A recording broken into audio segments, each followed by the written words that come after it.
Okay, so this is an example of editing the home page, but also an introduction to the Cadence Gutenberg Blocks editing platform. At the very top, there are a whole bunch of buttons. It's very important to note what's up here. The most important one is this button on the right that says Save. Whenever you make changes, you have to hit that button or you'll lose your changes. The button to the left of that is the Settings button, and it toggles on and off a sidebar of options. The rest of these buttons, the Cadence Blocks console, the page settings, you won't be dealing with most of these. This button here will let you kind of emulate a desktop or a tablet or a mobile device when you're editing, but I don't recommend that. What I recommend is to make changes that seem, basic and well within the layout that I've created for you. And then once you make those changes, usually text changes or images, you can click this final button here, View Page, in order to view the page like everyone else sees it.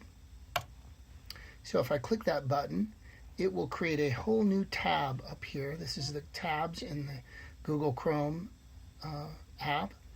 And now we'll be looking at the website like everyone else sees it and not the editing mode. I can go back to the editing mode by going back to this tab, the other Google tab.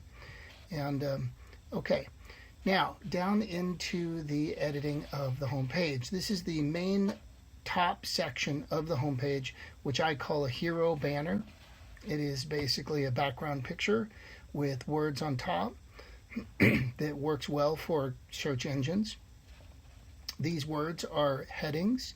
In this case, once you click on one of these words, it will show a context menu. And in this case, these are all advanced text blocks. That's this H here, looks like a hospital sign. And this is an H6, which is the smallest heading. This one here is H1, which is the largest heading. This one here is a paragraph. Now, to make changes to any of these, you simply just click on the word.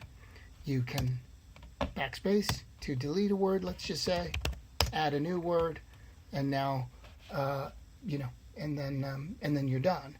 Now, however, you've made that change, let's just say. The final thing to do, of course, as mentioned already, is you go up to the upper right, look for the blue button that says Save, and save your changes. I recommend that you save your changes frequently.